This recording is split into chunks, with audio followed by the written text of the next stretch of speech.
Boa tarde, pessoal. Bem-vindos a mais um seminário do Grupo de Pesquisa E2MOC. O nosso palestrante de hoje é o professor Dr. Evandro Marconi Rocco. Eu não sei se todo mundo aqui sabe, mas ele não é qualquer pessoa, para mim e para o Willer. Além de nosso amigo pessoal, ele foi o nosso orientador de mestrado e de doutorado, meu e do Willer. Então, a gente está muito feliz com a presença do Evandro aqui. E nós, eu e o Willer, em especial, muito felizes. Obrigada, Evandro, por ter aceitado participar e por estar trazendo o seu trabalho aqui para a gente. O título do trabalho do Evandro de hoje é Correção Automática dos Elementos Orbitais, utilizando propulsão contínua e controle em malha fechada. Então, Evandro, você pode ficar à vontade para compartilhar sua tela, enfim, agora como você quiser.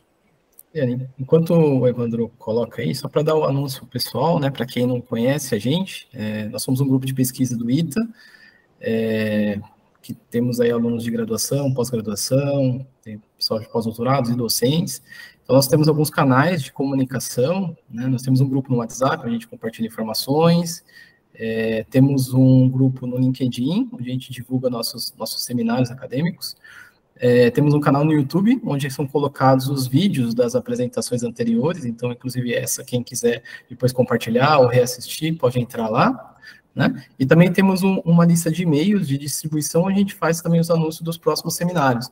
Então, quem tiver interesse de receber esses e-mails, né, então pode deixar o e-mail aqui no chat, e daí a gente inclui na nossa lista, e daí está sempre mandando quando tiver.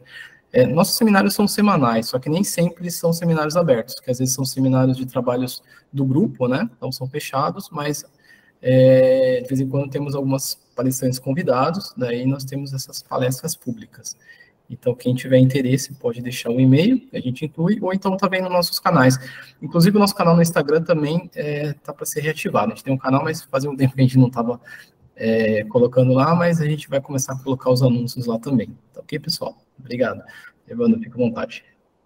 Ok, bom, então, antes de mais nada, agradeço aí o convite do Willer, da Liana, realmente é um prazer estar aqui, eu fico muito contente pelo convite e, de fato, os dois foram um dos meus alunos mais queridos, então eu fico feliz de vê-los se desenvolvendo, o Willer, com todo o desenvolvimento profissional dele.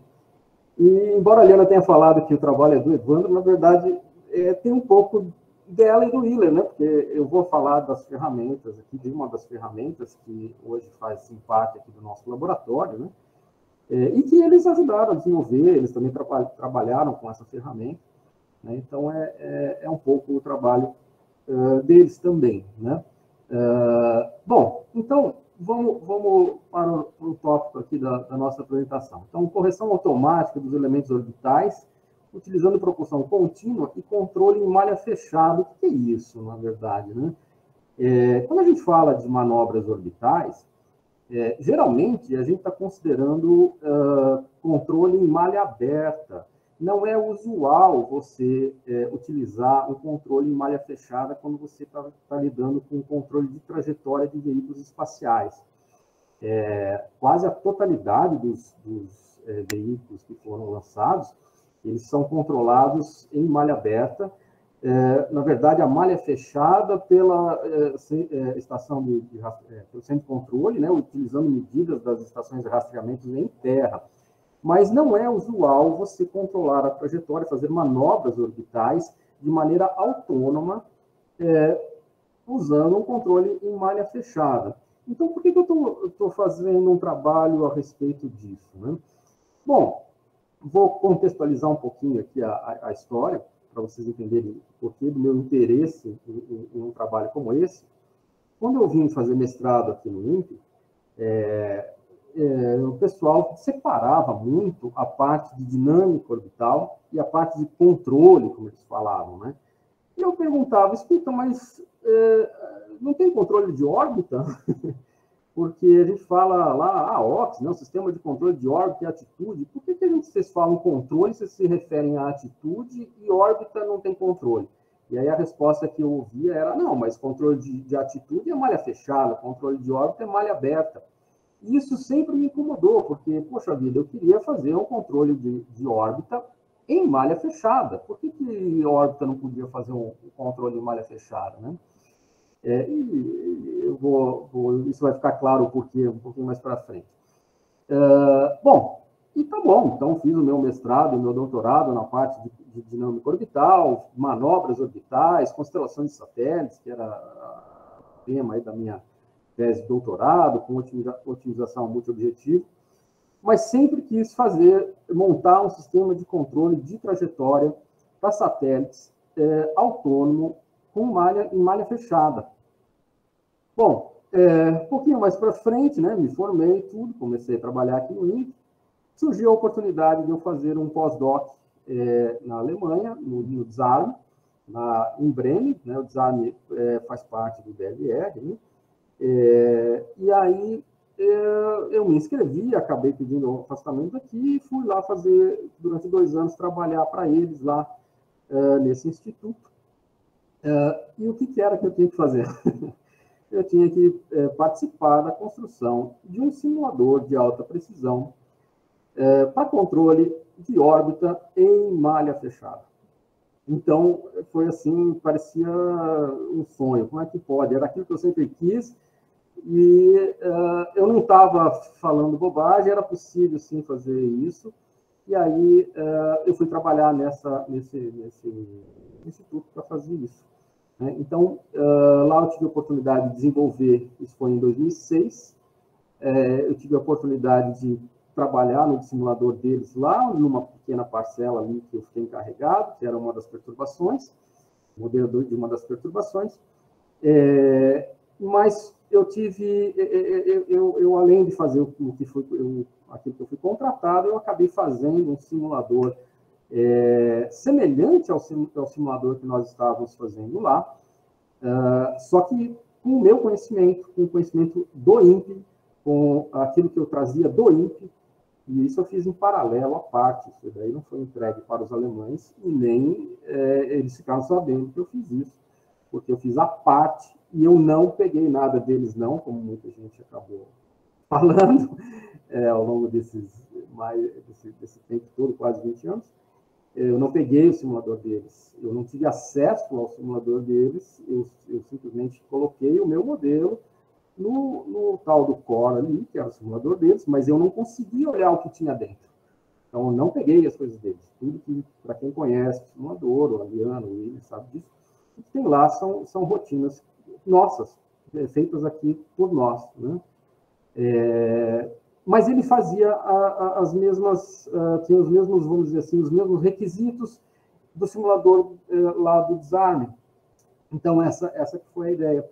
E essa ferramenta, assim como outras semelhantes, que eu usei a mesma ideia, né, de desenvolvimento, hoje elas estão aqui disponíveis aqui no nosso laboratório, né, que tem um nome aí pomposo, Laboratório de Modelagem e Simulação da Dinâmica e do Controle em Malha Fechada de Órbita de Atitudes Veículos Espaciais. Um nome meio comprido demais, né? Elas estão aqui disponíveis, né? Então, para quem quiser utilizar, desde que seja feito um acordo de cooperação, elas estão aqui no nosso laboratório. Então, esse é o contexto. E é sobre uma dessas ferramentas que eu vou mostrar uma aplicação de um trabalho que a gente fez. Tá?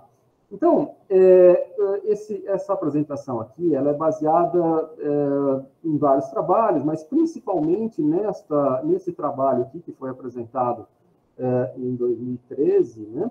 Na verdade, 2012, 2013 saiu o artigo, lá no colóquio de dinâmica orbital, e neste outro artigo aqui também, que foi apresentado em 2012, que trata aí do controle de trajetórias de veículos espaciais, utilizando o que eu chamei de tecnologia drag-free.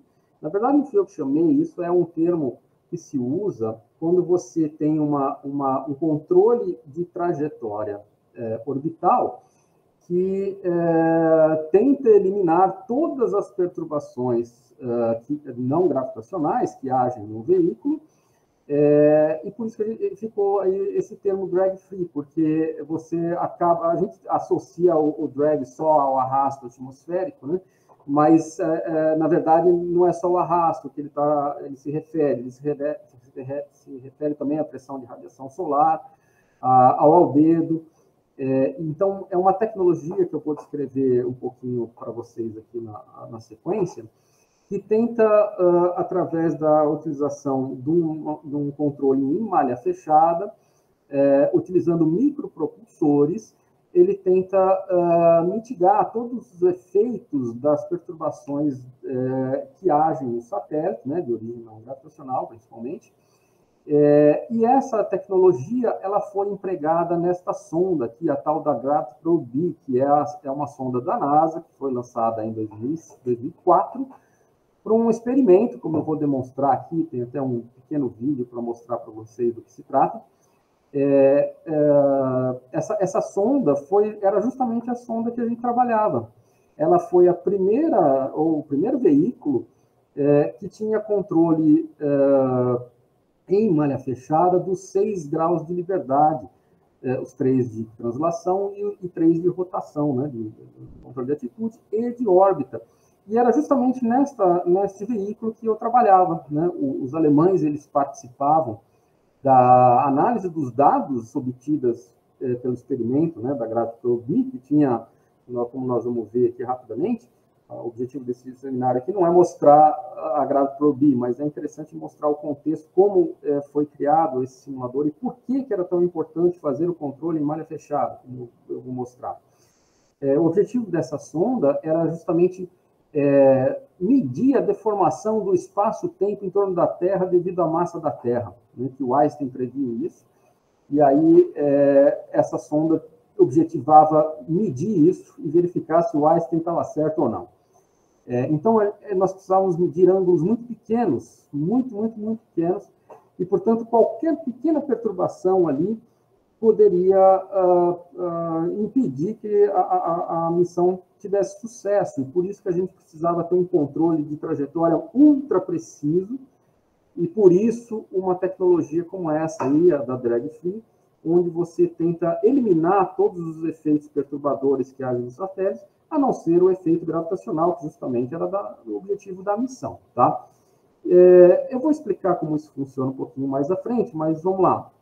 Além desses 2 artigos, tem outros aqui que foram subprodutos, né, dessa ferramenta, que é o STRS, que é o Spacecraft Trajectory Simulator, né, que a gente usa aqui, e fizemos já inúmeros trabalhos relacionados com isso. Esses daqui são alguns, porque só eu era autor, mas vários alunos, várias pessoas utilizaram já essa ferramenta ao longo desses quase 20 anos aí.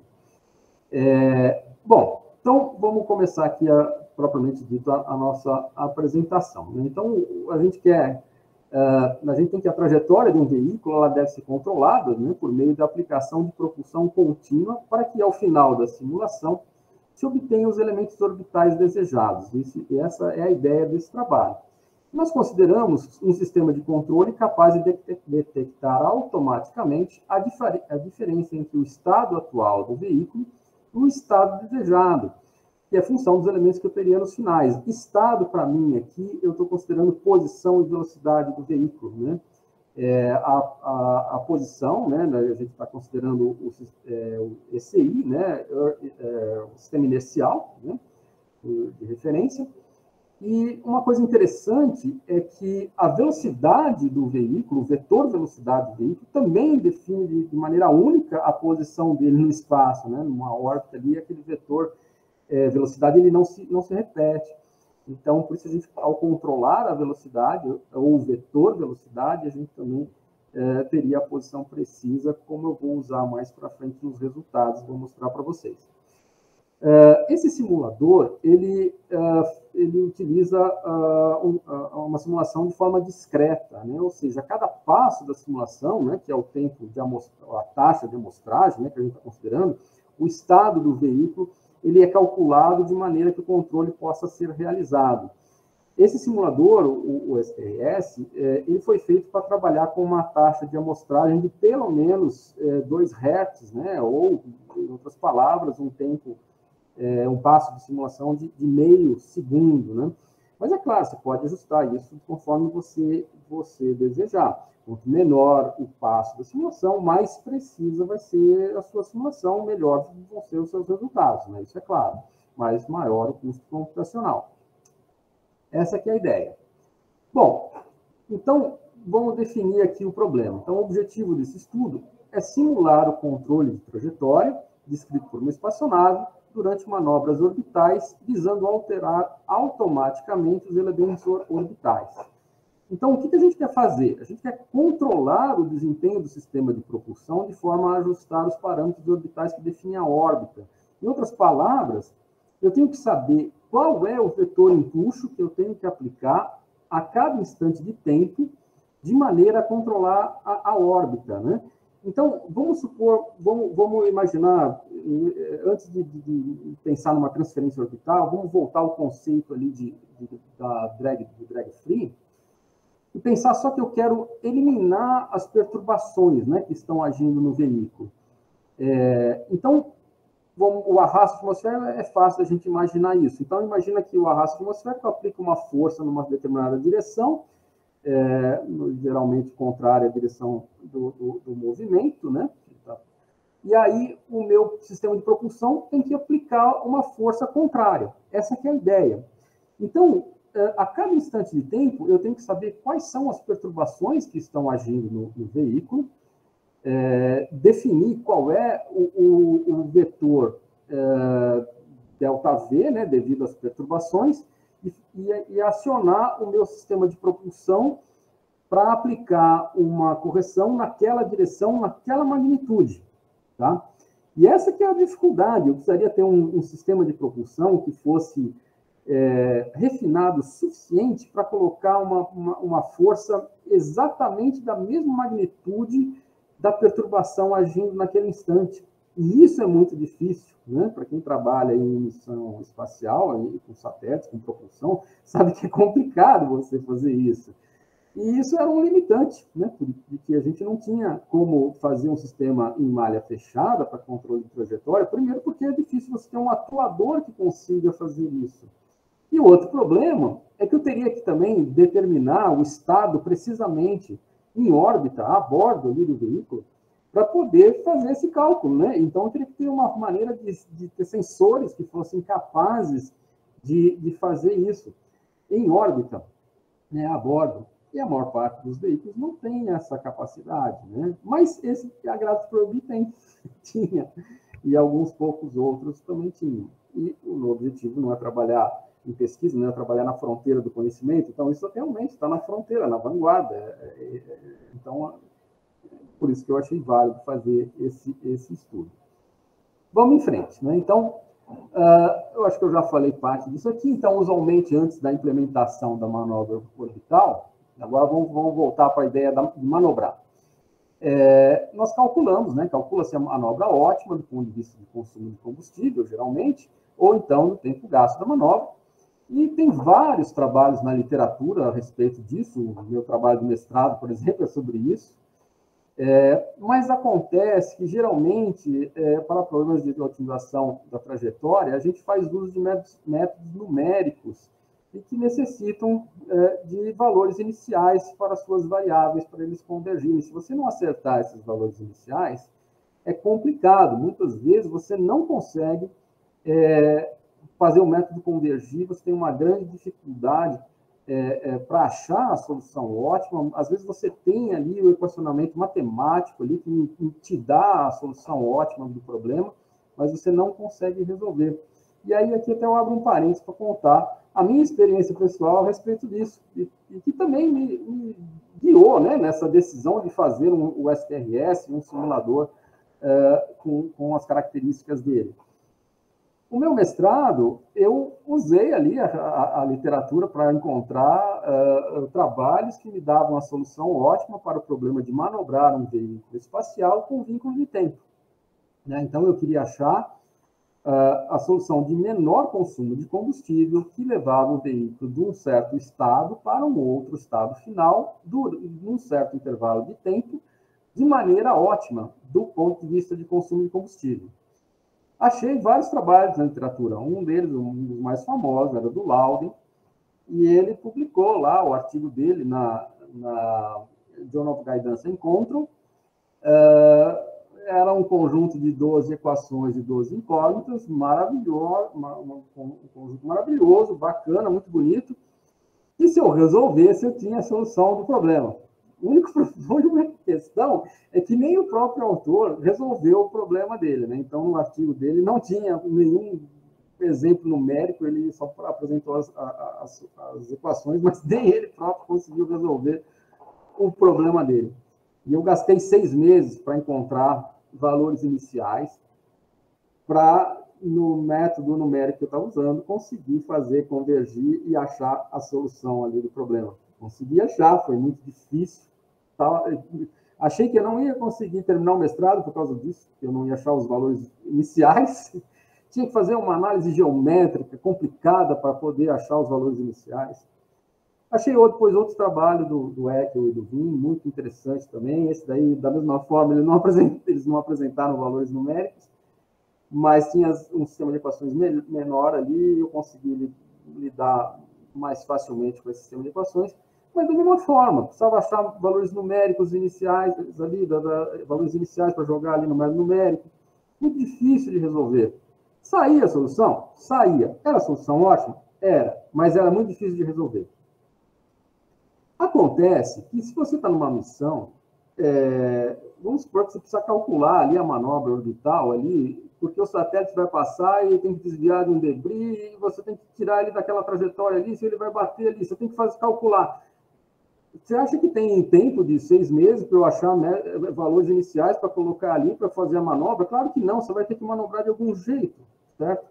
E aí, toda aquela teoria que eu usei no meu mestrado já ficou para trás, porque eu não consigo atender a minha demanda, a minha urgência em calcular as manobras conforme a necessidade numa situação real, né? E foi mais ou menos isso que, de certa forma, aconteceu quando eu estava lá na Alemanha. No primeiro dia era uma equipe internacional, e eu fui o último a chegar, né, porque tinha toda a burocracia para pedir o afastamento do INPE. E quando nós chegamos, teve uma reunião ali para distribuição das tarefas, né? E eu cheguei 5 minutos atrasado na reunião, mas como estava na Alemanha, eles já tinham decidido tudo. E aí, em vez de eu pegar a parte de manobra orbital, que era o que eu era supostamente um especialista, a minha colega inglesa lá, a Laura, pegou a parte de manobra orbital e eu fiquei com o albedo, que ninguém queria trabalhar com o albedo, que era o mais difícil. Tá bom, fiquei desesperado, tudo. O meu chefe ali na época falou assim, eu falei para ele, olha, Stefano, eu nunca trabalhei com albedo. Ele falou, Evandro, não tem problema, você vai ter o tempo e o recurso necessário para fazer o modelo do albedo, mas que você vai fazer, você vai. E aí, eu tive que trabalhar com albedo. A inglesa viu o meu currículo e descobriu, olha, ele sabe de manobra orbital, que legal, eu peguei a manobra orbital, vou falar com ele. Aí ela veio na minha sala e falou, Evandro, você pode calcular umas manobras para mim? Eu falei, claro, Laura, me dá o que você quer. Aí ela falou, então tá, calcula. Eu falei, não, mas você quer agora? Agora. Pode calcular aí. Eu falei, não, eu preciso fazer uma análise geométrica para achar valores iniciais, para fazer convergir. Não pode ser assim, me dá uma semana. Não, uma semana? Você vai demorar uma semana para calcular isso? É muito tempo.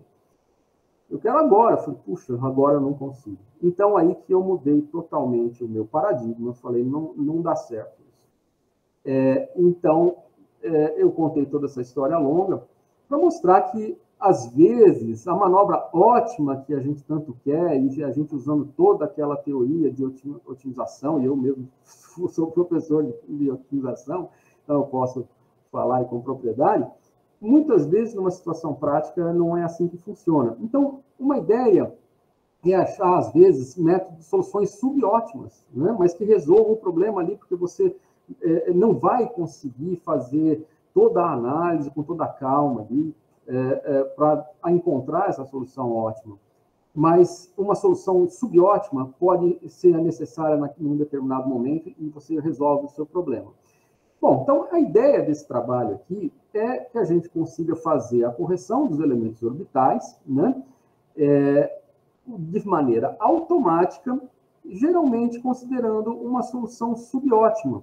Ela não é aquela solução ótima que você vai encontrar na literatura, mas que é de difícil obtenção, muitas vezes, mas ela funciona, ela resolve isso, ela é capaz, sim, de controlar a trajetória de um veículo espacial de maneira autônoma, usando um controle de trajetória em malha fechada. Então, essa aqui é a ideia, tá? Bom, como é que a gente vai seguir aqui nesse seminário? Nós vamos estudar 4 casos, né? 4 casos, sendo 2 sem mudança de plano orbital e 2 com mudança de plano orbital. Tá? Então, no primeiro caso, eu vou querer controlar automaticamente o semi-eixo maior e a excentricidade. Segundo caso, semi-eixo maior, excentricidade e argumento do perigeu. Depois, quando a gente fizer mudança de plano, então, terceiro caso, semi-eixo maior, excentricidade, inclinação e ascensão reta do nódo ascendente. E o quarto caso, nós vamos corrigir todos os elementos orbitais. Então, semi-eixo, excentricidade, inclinação, argumento perigeu, ascensão reta do nódo ascendente, e não está escrito aqui, mas teria a anomalia média, né? Mas a anomalia média, eu posso entender que bastaria eu deixar o veículo, depois que atingisse a órbita, ele andar para a posição que eu quero ali, e chegar na posição que eu quero, então vamos dizer assim que eu estou controlando todos elementos orbitais aqui nesse quarto caso. De maneira automática, usando um sistema de controle em malha fechada, usando uma tecnologia parecida com aquela que foi usada na Graviton, né, que são as missões do tipo drag-free. Tá? Então, vamos ver como isso funciona. Na metodologia que eu vou explicar um pouquinho melhor como isso funciona. Né? Então, esse é o diagrama de blocos, né, do que está lá no STRS, quando a gente está considerando esse controle automático dos elementos keplerianos. Né? Então, como eu já disse, o objetivo é simular e analisar o controle dos elementos orbitais, da trajetória de um veículo espacial, considerando a atuação de um sistema de controle em malha fechada e propulsão contínua. E aí a gente utiliza o ambiente de simulação, o STRS, que é o Spacecraft Trajectory Simulator. E ele foi desenvolvido, então, para analisar missões do tipo drag-free, né? Porque lá, quando eu fui lá para a Alemanha, o simulador que estava sendo feito lá no design era para trabalhar auxiliar a análise dos dados da Graviton e também trabalhar na análise de missão das futuras missões do tipo drag-free, entre elas essa missão aqui, a Microscope, do CNES, e a STEP da ESA, e tinha outros também, tinha a LISA Pathfinder, e depois foi lançada a LISA recentemente. Aí. Essa que era a ideia, o simulador deles ia auxiliar na análise dessas missões, e no caso da Graviton, auxiliar a análise dos resultados.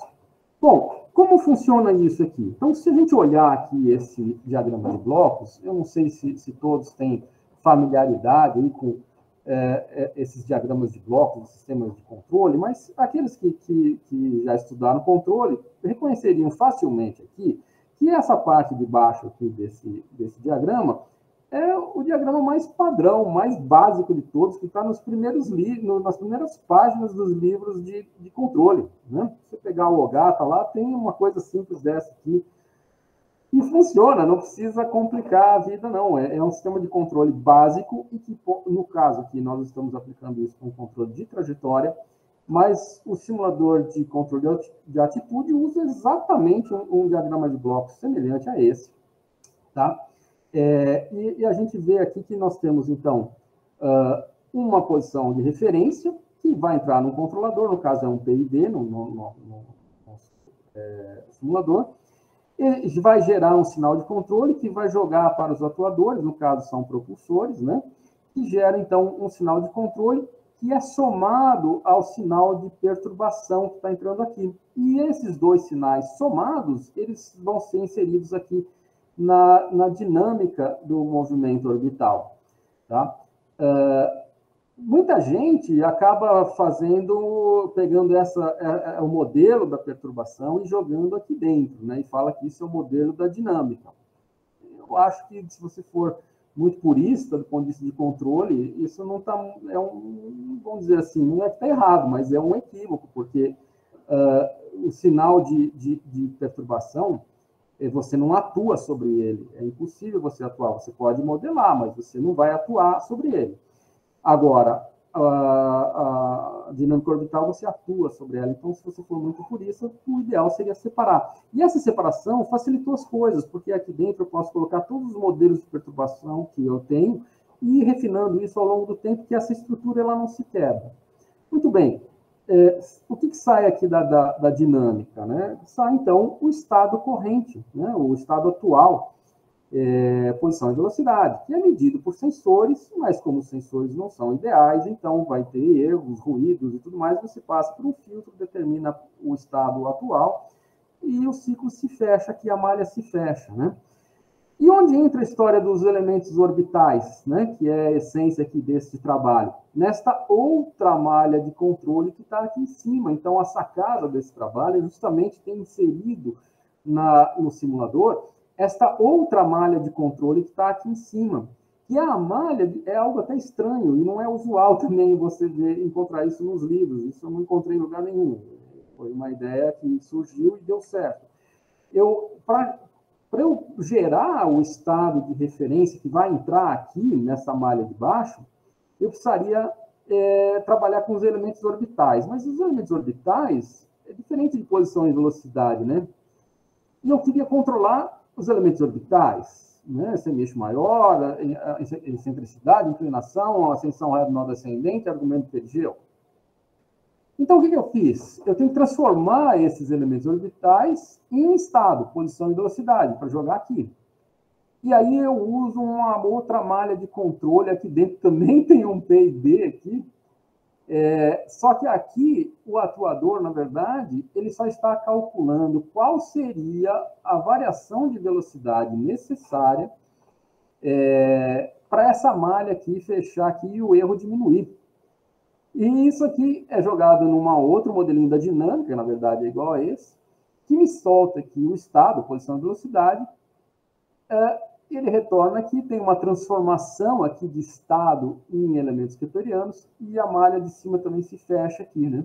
Então, veja que são duas malhas de controle atuando, só que o que sai daqui é jogado como referência para outra malha, que é do simulador original ali, né?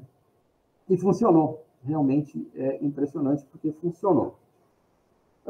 Bom, mas aí que tá. Vamos voltar agora um pouquinho, falar do tal do drag free. Por que o drag free funciona?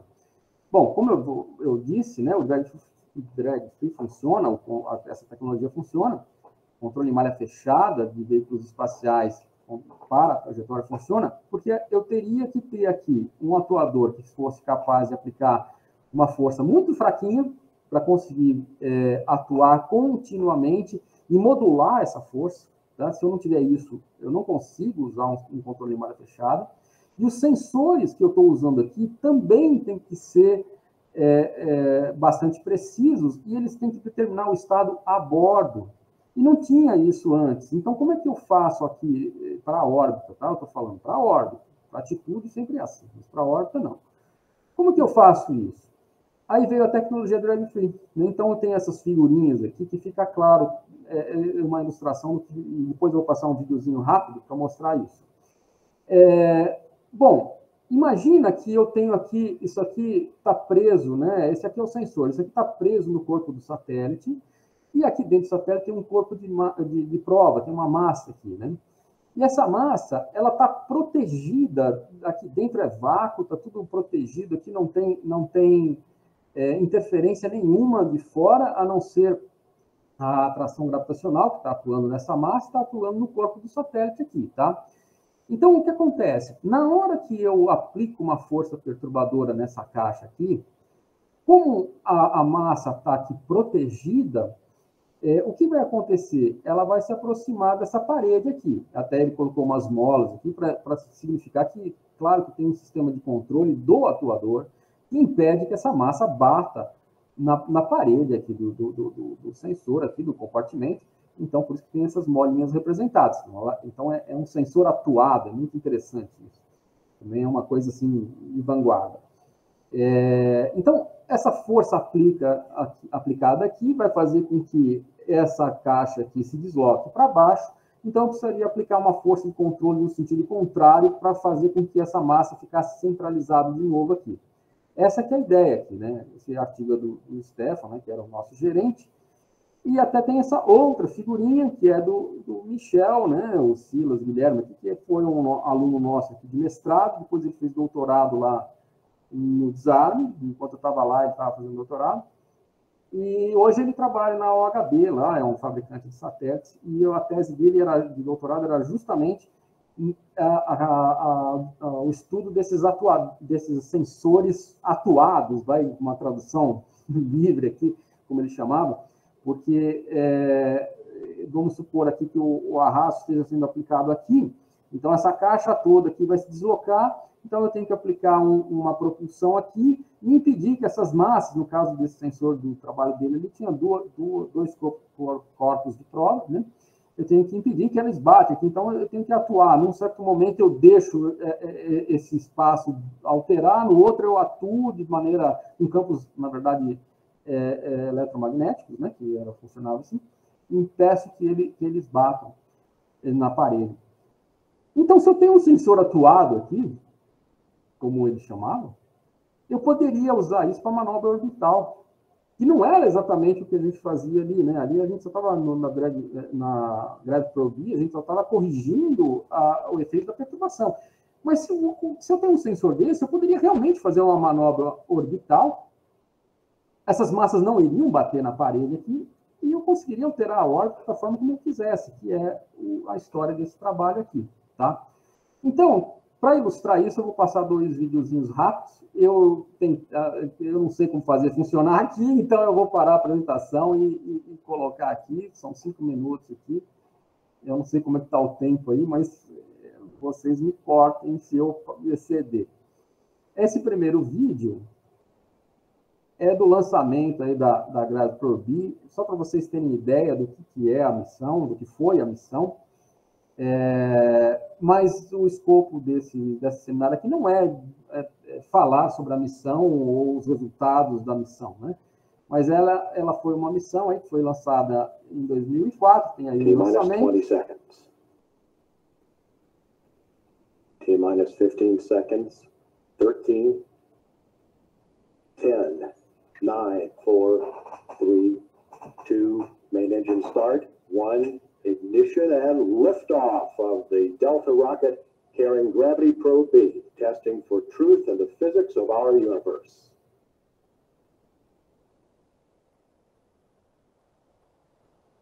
Vai ter a imagem dela se separando no espaço ali do lançador. Spacecraft separation.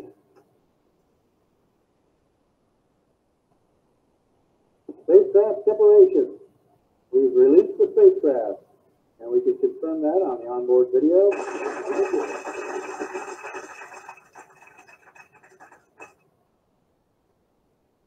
E ela estava tentando prever aqui o Einstein mediu, o que o Einstein previu, e veja que o que o Einstein previu era isso, e ela mediu isso. E são ângulos muito pequenos. E aqui tem uma explicação da missão, só para vocês terem ideia do que ela faz, né? Então, nós estamos considerando aí a mecânica do Einstein, né? Então, existe um espaço-tempo em torno da Terra, e eles querem medir, na verdade, esse efeito. A missão visava isso. Essa foi a pessoa que teve a ideia, né, dessa missão, né? Isso lá em 1959, em Stanford, e depois no MIT foi proposto um estudo, um experimento para fazer isso.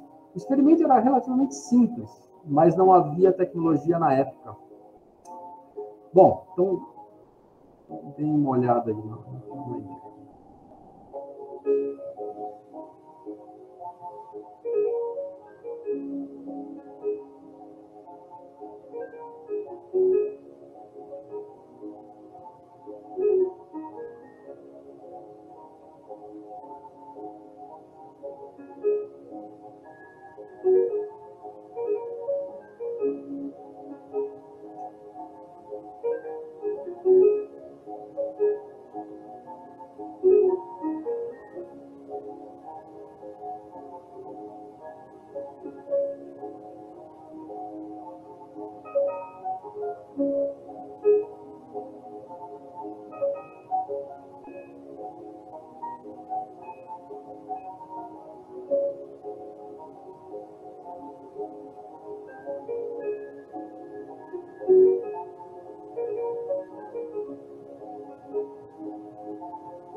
Então a ideia é que o espaço-tempo em torno da Terra ele é distorcido pela massa da Terra, e além disso, a rotação da Terra também arrasta as linhas do espaço-tempo.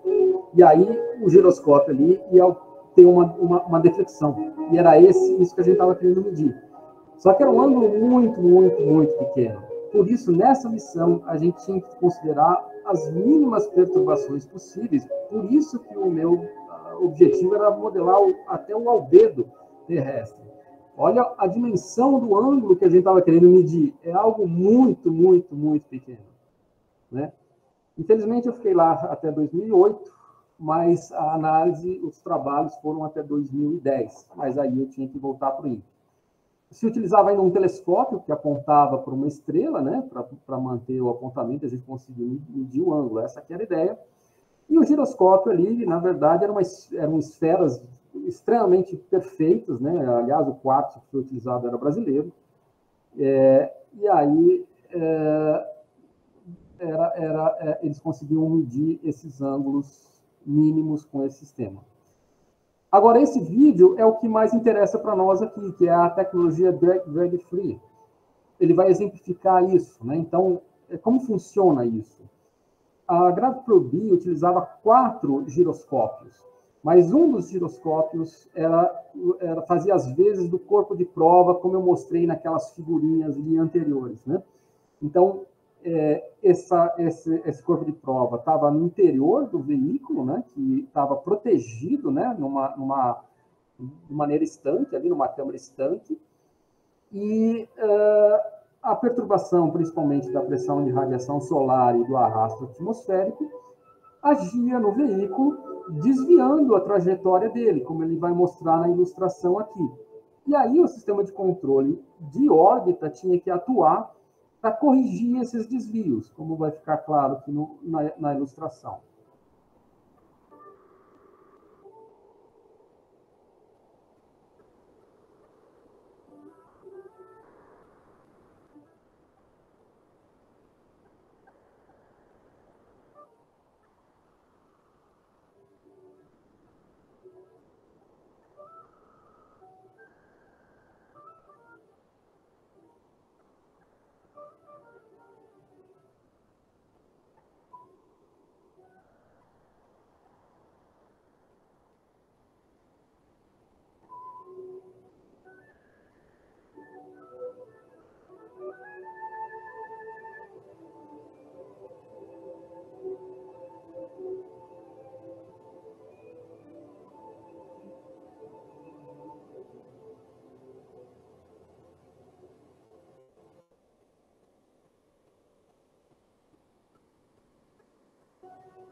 Então, houve um outro veículo, né, que aplicou essa tecnologia da drag free, mas a GraviPro-B foi o primeiro veículo a ter o controle dos 6 graus de liberdade, né? Então, esse era o veículo que a gente trabalhava. O simulador que a gente desenvolveu, então, foi desenvolvido para trabalhar nesse tipo de missão, mas nada impede que você faça os devidos ajustes nos parâmetros ali, da forma como ele opera, para trabalhar, até se for o caso, num controle em malha aberta, se você quiser. Tá? Mas ele tem a possibilidade de reproduzir todas essas manobras que a Gravity Probe fazia, né? E outras do gênero. Essa é uma janela aí, principal do simulador, tem vários outros sistemas, mas essa aqui é a ideia. Bom, então, vamos em frente. Então, veja só que essa figurinha complicada aqui pode parecer que é muito difícil modelar o movimento orbital, mas uma das regras de ouro da modelagem é utilize o modelo mais simples possível, e se você utilizar ele adequadamente, desde que ele atenda aos seus requisitos de precisão, você consegue maravilhas. Então, veja, você pode modelar o movimento orbital utilizando a equação de Kepler. Né? Então, utilizando a equação de Kepler, né, você transformando elementos keplerianos em estado e vice-versa, em estado em elementos keplerianos, você, se usar um passo ou uma taxa de amostragem adequada, você consegue uma excelente precisão e você vai somar aí ao estado as perturbações, né, as variações de velocidade que os modelos de perturbação vão calcular.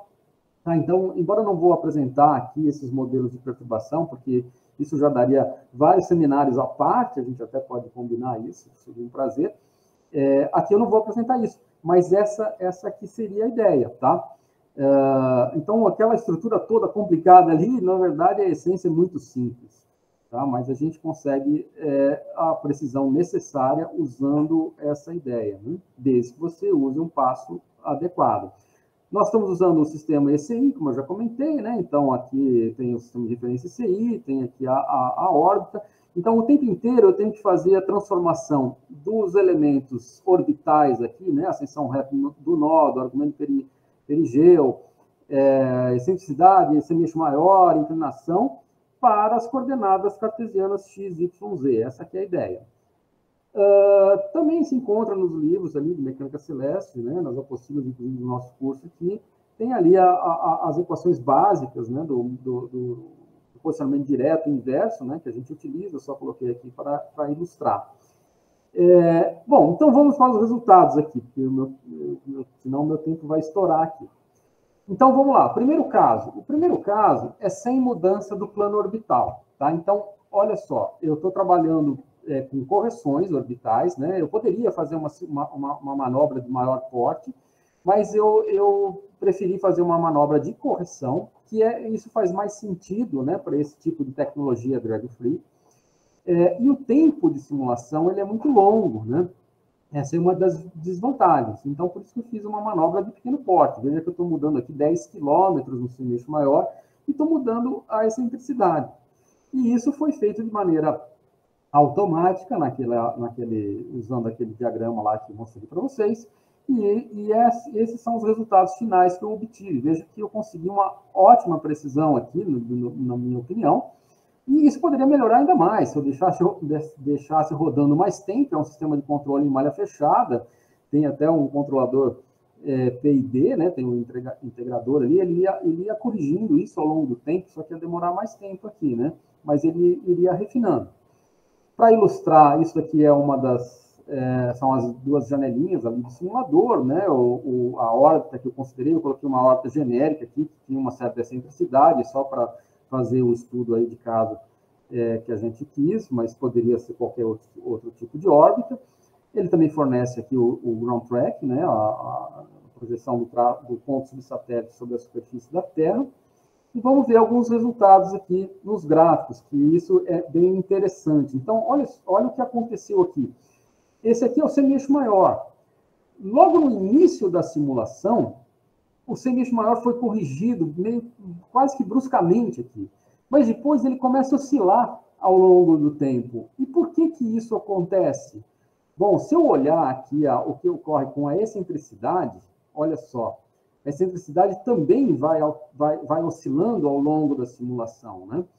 Então, fica evidente que cada oscilação da excentricidade aqui representa uma oscilação aqui do semi-eixo maior. Então, o semi-eixo maior praticamente foi corrigido imediatamente, mas conforme eu corrigia a excentricidade, eu destruía o semi-eixo maior. Então, por isso que no começo eu achava que isso era um problema de otimização até multi-objetivo, porque conforme eu corrigia um elemento, o outro era perturbado, ele era destruído. E aí eu corrigi esse elemento e ele destruiu o anterior. E eu fiquei durante muito tempo tentando achar uma solução para esse problema, porque eu tentava corrigir simultaneamente, no caso aqui são 2 elementos, né, nesse primeiro caso, e não dava certo.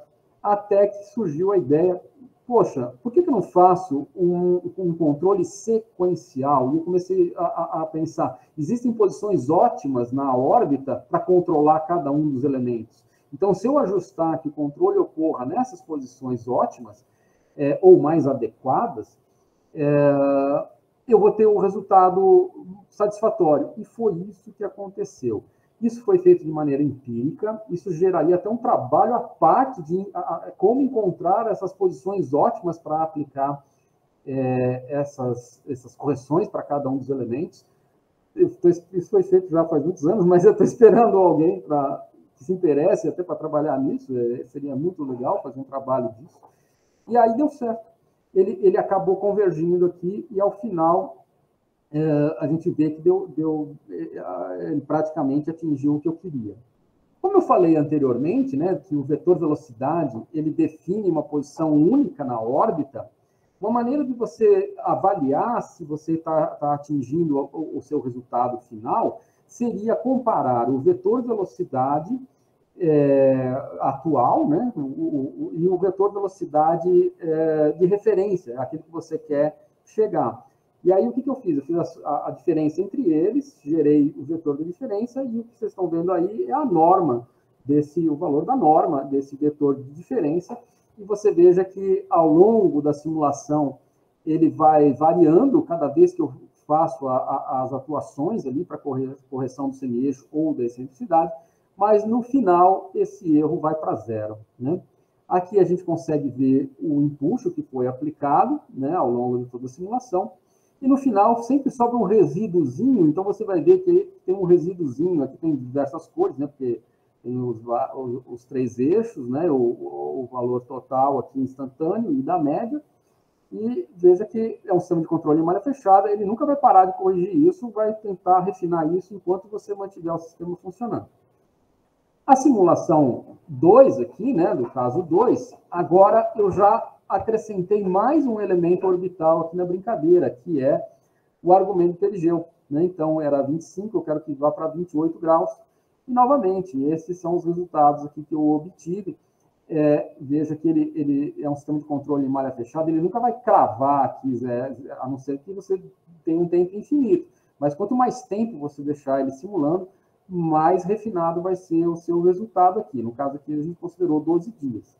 Da mesma forma, veja que é um comportamento semelhante ao outro, só que mais complexo, né? Então, aqui ficou mais a variação do semi-eixo, ele varia mais, porque agora, além da excentricidade, eu tenho que corrigir também o argumento do perigeu, mas, ao final, né, se olhar aqui a velocidade, o desvio da velocidade, ainda sobrou um resíduozinho, né? Eu poderia deixar essa simulação por mais tempo para ir diminuindo isso, mas fica evidente aqui que ela está convergindo e diminuindo cada vez mais. Se eu olhar aqui o empuxo que foi aplicado, da mesma forma, ele tende a zerar aqui ao final da simulação. E agora com mudança de plano orbital, que aí ficou mais complicado ainda. Então, eu estou mudando aqui semi-eixo, excentricidade, inclinação e ascensão reta do modo ascendente. E eu demorei 25 dias, né, para conseguir fazer com que isso daqui convergisse, né? Então, esses são os resultados finais. Olha aqui, eu deixei bastante tempo. Olha o semi-eixo aqui, qual foi o valor que eu atingi de semi-eixo. Olha a excentricidade aqui, né? Então, eu entendo que foi um resultado até muito bom, né? Perto do que eu queria. Tá? Então, embora aqui o argumento perigeu, ele variou um pouquinho aqui, né? Mas no próximo a gente vai... Ele não estava inserido aqui que eu ia controlar. Os resultados aqui têm o mesmo padrão, né? Eles oscilam, né, conforme eu vou corrigindo cada um deles. A correção sempre é de forma sequencial, então eu tive que ajustar isso de maneira empírica para cada um dos elementos, para que a correção pudesse ocorrer, e veja que ao final, né, eu tenho praticamente erro nulo, né? E aqui temos a figurinha aqui do empuxo que foi aplicado ao longo do tempo. E, finalmente, o caso mais complicado de todos, né? Quando a gente está considerando aí todos os elementos orbitais na brincadeira, e aí esses são os elementos que eu queria, né? Esse o que eu parti, o que eu queria. Depois de 32 dias, eu consegui chegar, então, nesse resultado aqui, que para mim está bastante satisfatório. O erro é bem pequeno, né? Nós estamos tratando de grau aqui, e está na terceira casa, às vezes até depois aqui. Para controlar todos os elementos orbitais, eu acho que foi um resultado bastante bom. Eu poderia melhorar ainda mais, né, se deixasse mais tempo. O semi-eixo teve um resíduo até maior aqui no final, né? Mas eu poderia deixar mais tempo de simulação, só que aí eu começo a esbarrar em problemas computacionais. Naquela época, quando eu rodei isso, a gente tinha limitação do uso da memória do computador, né, porque foi feito em MATLAB Simulink, e o MATLAB ele acaba usando a memória RAM do computador. Então, quando a memória RAM ela esgota, ele trava o computador. Naquela versão ali era 16 bits, né? Agora essa versão nova aqui é 32, eu acho. Essa versão nova aí eu consigo acessar mais memória, e esse problema seria minimizado. Eu poderia fazer uma simulação mais longa. Naquela época eu tinha que ajustar o passo da simulação para que não estourasse a memória do computador. Então eu tinha problemas computacionais aí. Mas a ideia é que ele convergiu, né? Então aqui a excentricidade, a gente vê que também foi para o valor que eu queria, a inclinação da mesma forma, a ascensão reta do nó ascendente, o argumento perigeu da mesma forma, ele convergiu. A variação de velocidade, a gente vê que vai para zero aqui, então significa que eu estou atingindo lá o vetor de velocidade que eu gostaria. E aqui o gráfico do empuxo que foi aplicado ao longo do tempo, né? Ainda resta aqui uma atuação, né? Ele não vai para zero completamente, porque o semi-eixo maior ainda tinha um resíduo a corrigir, mas a simulação foi encerrada nesse momento, tá? Mas ele conseguiu convergir. Bom, então as conclusões aí do nosso trabalho, né? Foi aplicado então um controle em malha fechado da referência, que permitiu simular manobras orbitais definidas de maneira automática, com o objetivo de atingir a órbita final previamente estabelecida. Então, foi implementado e testado esse aparato todo com sucesso. O controle de malha fechada do plano orbital da trajetória do veículo foi efetuado, né, e a gente conseguiu atingir a órbita final, na minha opinião, com uma precisão boa. Mas o tempo de simulação, como eu já comentei, foi bastante grande. Se eu tivesse um tempo de simulação maior, eu ia melhorar ainda mais os resultados finais, diminuindo o resíduo que sobrou. Ou então, eu poderia também, se a precisão não fosse tão alta, eu poderia ter um tempo menor aqui de simulação, né? Tudo isso é uma solução aí de compromisso que a gente pode considerar. Então, nesse trabalho, né, esse procedimento ele foi capaz de encontrar uma trajetória subótima para a realização da manobra, sem a necessidade da solução de métodos numéricos e determinação de valores iniciais, que, como eu comentei, isso pode ser uma dor de cabeça bastante grande, né, para a gente. E, embora esse trabalho possa ser considerado como um teste de conceito para o controle automático da trajetória, um procedimento como esse poderia ser utilizado com sucesso em uma manutenção autônoma de satélites, né? E esse trabalho, então, representa uma alternativa no controle de trajetória de veículos espaciais, principalmente para missões de longo prazo que utilizam propulsão contínua. Desde que eu comecei o trabalho ali, achando que isso era um problema de otimização multi-objetivo, mas, na verdade, a solução que eu encontrei aqui é uma solução sequencial. né? Seria, como já comentei, seria muito interessante definir as posições onde você aplica essas correções para cada um dos elementos. Isso pode ter uma alteração significativa aí nos resultados, mas isso não foi feito, é algo que está aberto, né? A maior parte dos meus trabalhos eu faço assim, um piloto e espero algum colaborador ali para dar a sequência. A Liana sempre colaborou comigo, o William também na época ali, e outros. Então, esse trabalho está aberto ainda, embora faz algum tempo que eu fiz, mas tem muita coisa para ser pesquisada aqui e está aqui à disposição.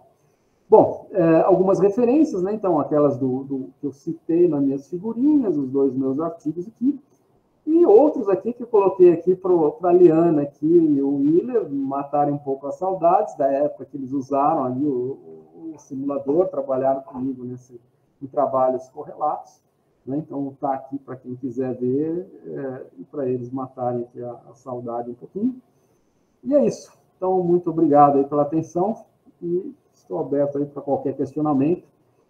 O último detalhe, o e-mail correto meu é esse aqui, não o que está no artigo ali, se alguém quiser entrar em contato, porque o e-mail dele mudou, né? Então, o e-mail atual agora é esse. E é isso. Muito obrigado.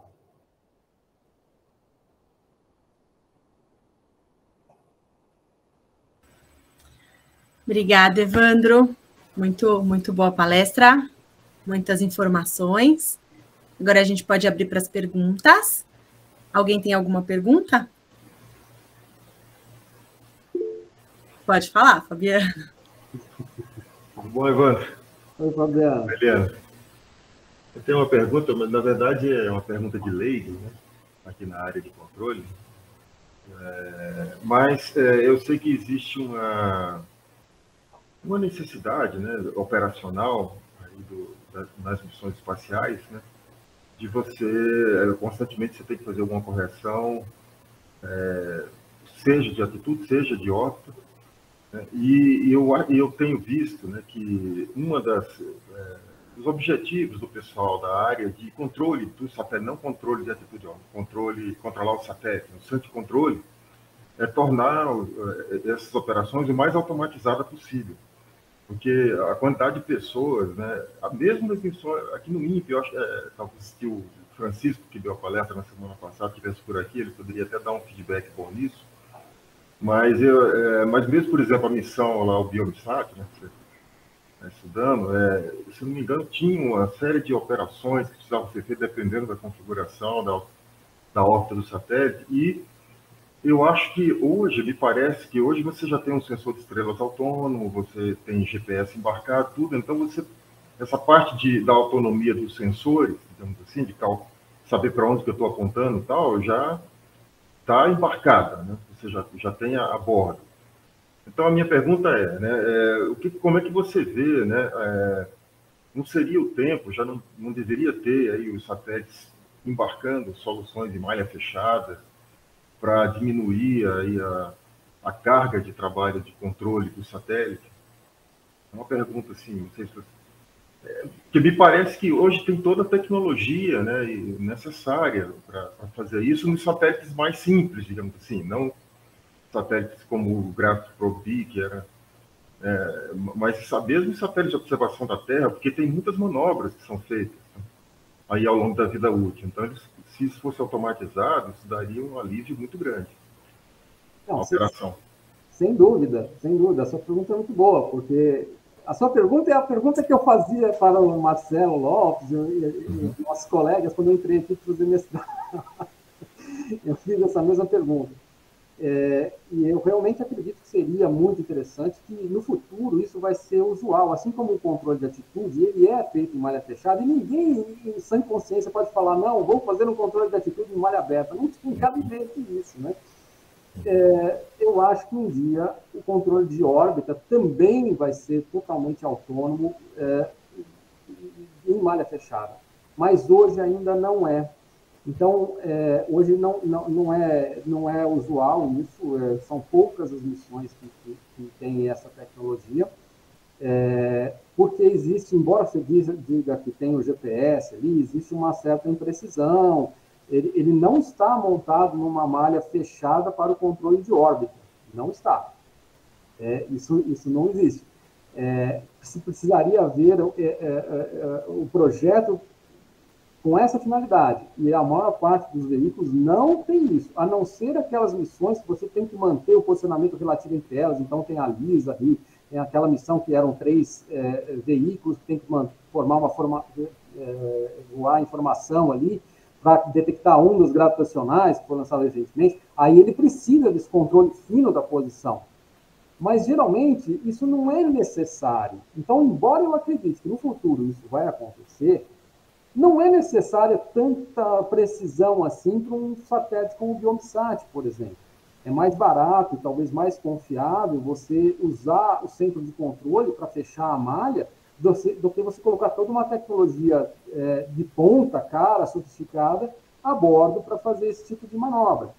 Mesmo os propulsores teriam que ter essa capacidade, né? Então, não é só o sensor, eu teria que conseguir modular o propulsor. É interessante, até o nosso projeto lá do nosso satélite, do Biomsat, tem um dos fabricantes ali de propulsor, que até ele está lá no prospecto dele, dizendo que ele tem empuxo vetorizado. E eu perguntei para ele, escuta, como que é esse negócio de empuxo vetorizado? Como que vocês fazem isso? Ele enrolou, e aí a última resposta dele falou, não, mas realmente ainda não está disponível. Ou seja, ainda tem alguns passos a avançar para que isso se torne algo usual. Mas eu acho que vai se tornar assim. E por isso que a gente está pesquisando isso, né? A gente está pensando nesse tipo de coisa. Por enquanto ainda é novidade, é vanguarda. Mas eu acho que logo mais não vai ser. Se você considerar a propulsão iônica, propulsão contínua, sim, como é que você vai controlar a trajetória do veículo em malha aberta? Não faz o menor sentido isso. E o exemplo que o Willer e a Diana vão lembrar, eu falava, imagina que você põe o seu carro na frente da portaria do INPE, na Avenida dos Astronautas ali, e você quer passar sobre o viaduto lá na Dutra. Aponta direitinho lá, prende a direção e prende o acelerador. Vai passar? Não vai. Então, como é que você vai ter uma propulsão iônica, que é a propulsão contínua de baixo empuxo, sem controle de malha fechada? Não faz muito sentido, né? Agora, para essas missões como que a gente conhece, você usa um propulsor com uma capacidade maior, de 20 newtons ali, do caso do Cibers e tudo mais, aí não faz sentido isso, né, para nós, porque ele teria que ser capaz de controlar minimamente ali o impulso, né, são 1000 newtons, ali que ele teria que aplicar. Mas nós vamos chegar lá. Mas ainda não é a nossa realidade. Não é, eu digo, não é a nossa realidade, não é do Brasil, não é a nossa realidade no aspecto mundial ainda, né, ainda está na vanguarda. Mas eu acho que nós vamos ver isso. Ok. Obrigado.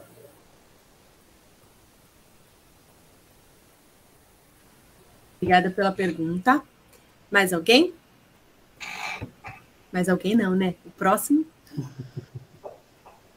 Quer falar, Willer? Pode falar, Isa. Eu tenho uma pergunta, eu acho que ela é meio básica, então vocês me desculpem. É uma coisa que eu notei usando, por exemplo, o PROPAT, o pacote do INPE, é que quando vocês vão representar os elementos orbitais, geralmente escolhe a anomalia média ao invés da anomalia verdadeira. Por quê? Na verdade, existe uma correlação entre a anomalia média, a anomalia verdadeira e a anomalia excêntrica, né? Eu gosto de trabalhar com a anomalia média, mas nada impede de você trabalhar com a anomalia verdadeira. Talvez ela até fique mais visual, né? É mais fácil de interpretar, porque a anomalia média, ela tem uma certa abstração aí, né? A anomalia de um veículo que tenha uma velocidade média ali é estranha. Mas, no meu caso, eu acho que é questão de escolha. Eu prefiro a anomalia média, mas elas são correlacionadas. Você transforma de uma para outra sem nenhum problema, né? Se você preferir trabalhar com a anomalia verdadeira, talvez seja até mais fácil de visualizar, né, fisicamente. Eu não sei se respondi a sua pergunta.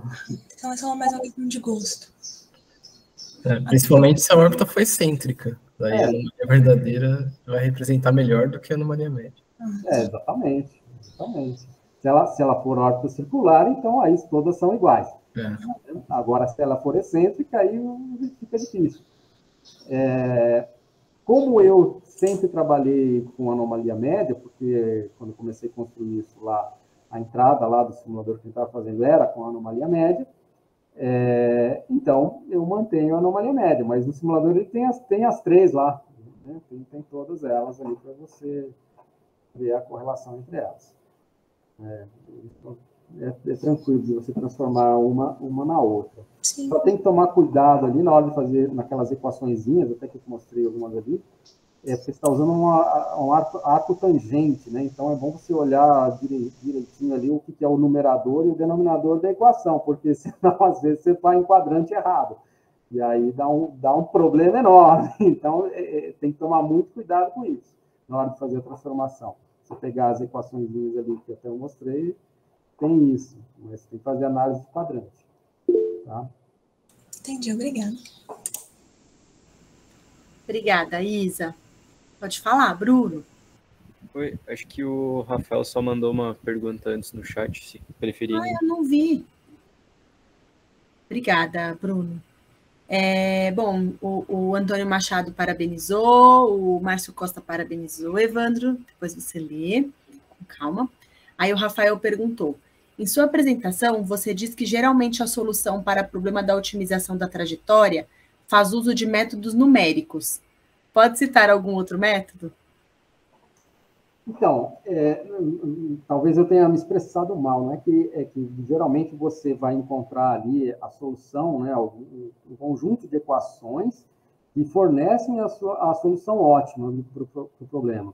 Para chegar nessa solução, talvez você tenha usado cálculo variacional ou otimização clássica, mas aí para resolver esse conjunto de equações, aí sim você utiliza métodos numéricos, geralmente, né, para resolver, porque as equações que você tem ali são complicadas, você não vai conseguir uma solução tão simples ali, então você acaba usando métodos numéricos para resolver, como foi o meu caso. Tá? Acho que foi isso que eu quis dizer, talvez eu tenha me expressado mal.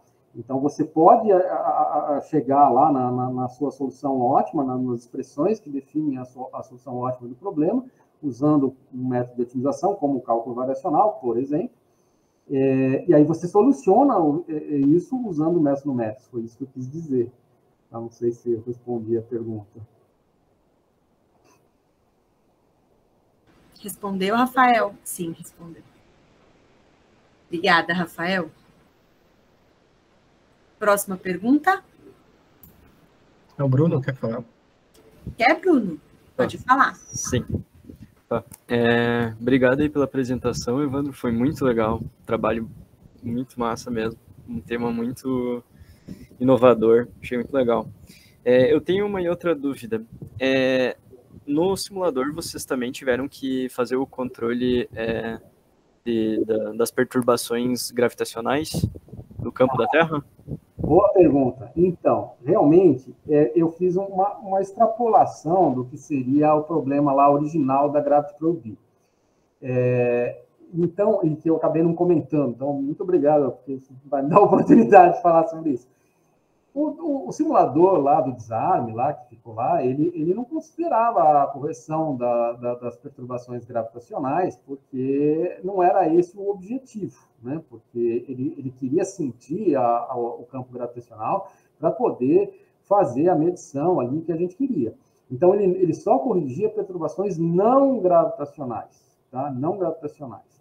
Mas eu imaginei que eu poderia, sim, ter uma maneira de corrigir também as gravitacionais, mas provavelmente aí teria que ser por meio de modelagem, alguma coisa assim. E eu teria que prever quais são essas perturbações, e aí sim eu corrigiria essas perturbações atuando lá o meu sistema.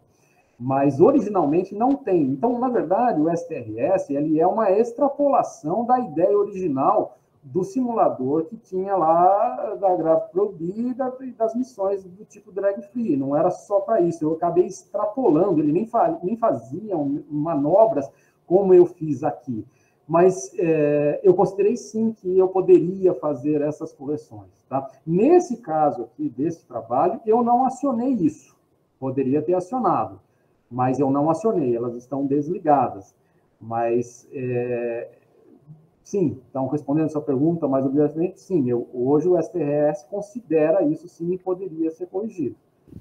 Tá? Certo. Outra dúvida que eu tenho quando tu considera as perturbações, tipo, o semi-eixo e tal, eles ficam oscilando muito, tem uma oscilação de curto período ali, né, que é na ordem da órbita. E se aumentar muito o consumo de propelente, se tivesse que controlar essas perturbações também?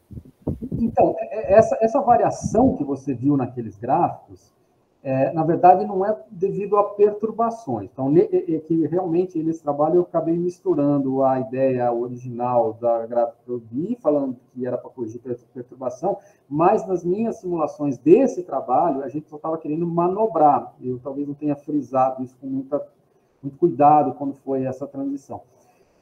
Então, aquelas oscilações que você viu no gráfico, elas não são por causa da perturbação, elas são por causa da atuação para corrigir o outro elemento orbital. Então, você veja que o sistema rapidamente corrigiu o semi-eixo maior. Só que aí, alguns segundos mais adiante, eu liguei os propulsores para corrigir a excentricidade. E aí ele estragou o semi-eixo maior. Ele acabou estragando, mudando o semi-eixo maior da órbita. Aí, quando andou mais um pouquinho, aí eu corrigi novamente o semi-eixo maior. Ele pôs ali na posição certa.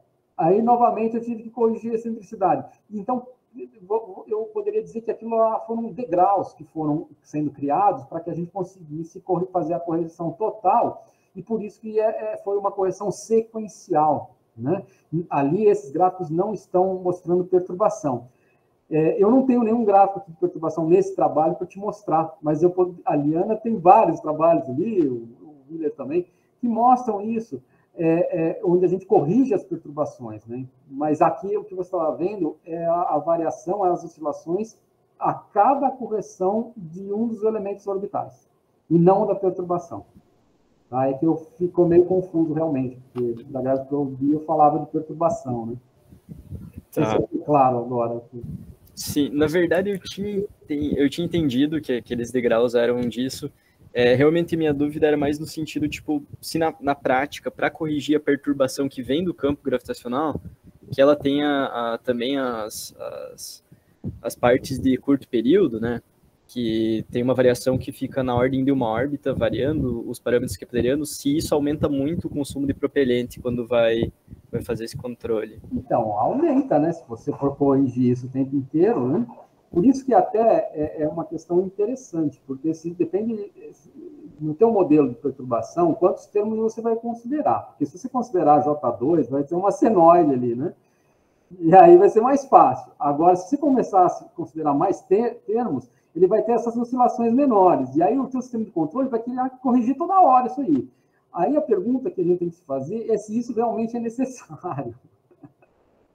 Porque talvez não seja necessário isso, porque na média ele vai ficar ali na posição que a gente quer. Então, é uma questão muito interessante. Eu não sei se você está trabalhando com isso, mas isso é muito interessante, esse tipo de estudo. Certo. E tu sabe se nessa sonda da NASA eles tiveram que corrigir a perturbação do campo? Não, do campo não. Do campo não, porque era o que a gente queria medir. Beleza. Então, não tem nenhuma correção do campo gravitacional, porque era justamente o campo que dava a deflexão que a gente queria. Por isso que não foi utilizado. Imaginei que fosse isso. Bom, muito obrigado aí pelas respostas. Parabéns de novo pela apresentação. Foi muito legal. Obrigado. Obrigada, Bruno. Próxima pergunta.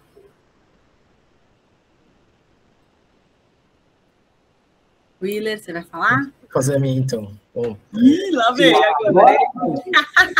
Quero ver, eu estou ansiosa por esse momento. A vingança, né? A vingança. Não, mas tranquilo. Primeiro, gostaria de parabenizar aí, as perguntas foram feitas pelos E2MOCianos, pessoas do grupo do E2MOC, né? O Bruno está fazendo mestrado, a Isabela também, o Rafael, então todas perguntas de alto nível, muito boas perguntas, fico muito feliz aí vendo vocês participarem e saberem sempre, né, do que está sendo falado aqui nas apresentações, nas palestras.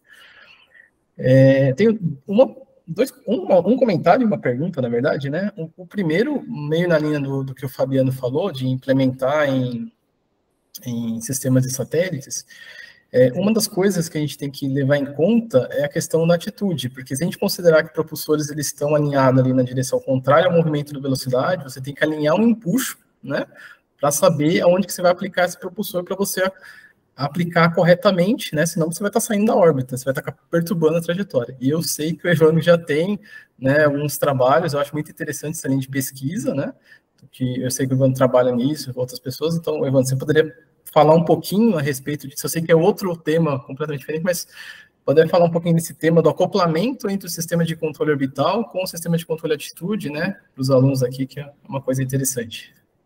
Muito obrigado pela pergunta, William, mas essa foi combinada. Tudo bem que a gente combinou isso há uns 10 anos atrás, 15, né? Mais ou menos. Mais ou menos. Mas, realmente, legal, o seu comentário é muito bom, porque essa era uma outra questão que também ficava na minha cabeça na época quando eu vim aqui fazer mestrado lá no século passado. Não tem acoplamento entre atitude e órbita, e por isso que a turma de atitude estuda atitude, controle de atitude, e a turma de órbita estuda a órbita e não é controle. E isso me incomodava demais, como eu já comentei. Além da história do controle, tem a história do acoplamento, que, um não interfere o outro, então a gente pode separar o estudo. É verdade, em parte. Realmente, não existe acoplamento matemático entre a atitude e órbita. Então, a pergunta que eu costumava fazer, já estou queimando a pergunta, se for participar um dia de alguma das bancas de vocês, era, se eu pegar um satélite e girá-lo, não estou atuando, hein, não estou usando propulsor, eu giro ele loucamente com a roda de reação ali. O que acontece com a órbita? Nada. Certo? Porque não existe. Você pode girar loucamente o satélite ali em torno do eixo dele, que não acontece nada com a órbita, se você não tiver o propulsor ligado. Então, não existe acoplamento matemático, é verdade. Mas e se tiver um propulsor ali na brincadeira? O que acontece com a órbita? Vai ter um efeito. Então, como é o controle de atitude que define o apontamento do propulsor para a correção orbital, para a manobra orbital, é claro que existe um acoplamento entre órbita e atitude durante a atuação do propulsor. Então, se você não apontar corretamente esse propulsor, ele vai errar a órbita. Tá? Então, isso não é... Você não pode negligenciar isso. Nós até estamos passando por um problema interessante, quando a gente vai para a parte prática, o satélite lá um dos estudos que a gente fez, era justamente se o controle orbital do propulsor ali para corrigir a órbita não ia gerar torque, ia alterar a atitude, aí o controle da atitude tem que voltar o propulsor para a posição certa para a gente conseguir controlar a órbita. Então acaba surgindo um acoplamento entre os dois, né? Geralmente a gente negligencia esse acoplamento, mas tem uma linha de pesquisa muito legal, muito interessante. Eu tenho alguns trabalhos nisso. Teve o Aguinaldo, né, que foi meu aluno, a tese dele foi justamente nisso. E o William também trabalhou isso no Rendezvous e Docking, que você trabalhou lá no DLR também, levava em consideração isso. Então, é muito importante, não dá para negligenciar totalmente. E é uma linha de pesquisa bacana a seguir. Né? E o Willer é especialista nisso também. Por isso que eu dei risada com a pergunta. Não, mas é bom estar falando um pouquinho também. Obrigado, Evandro. E outro comentário rápido, né? Uma outra aplicação que eu vejo, né, nessa parte de controle orbital em malha fechada são para os sistemas espaciais distribuídos, que a gente atua forte aqui no grupo também, que tem vários alunos trabalhando, que é na parte de constelações e de informação em voo de satélites, onde você precisa manter ali uma distância relativa, uma posição relativa, e até na parte de rendezvous também, né? Mas basicamente constelação, informação em voo, onde você precisa manter uma formação, uma distância, né, relativa entre os satélites. Nessa parte, você tem algum trabalho em andamento, alguma coisa assim, para controle de constelações? Tem um trabalho, né, tem um simulador de constelações e outra de formação que a gente queria manter uma formação tetraédrica ali em alguns pontos da órbita, é bem interessante. Então, realmente, esse controle em malha fechada da trajetória tem aplicação direta para isso que você está falando. Aliás, essa missão, a LISA, se eu não me engano, é isso mesmo, ela fazia isso, né? E ali a gente fez o estudo da tal da LISA Pathfinder, que era a primeira para testar o conceito, né? Mas a LISA tem que manter o posicionamento relativo entre os satélites. Então, esse sistema de controle em malha fechada, essa tecnologia drag-free, ela é fundamental. Então, tem que ter, sim. Então, e isso vai se tornar cada vez mais usual no futuro, eu acho, né? Então, vai na direção que o Fabiano comentou.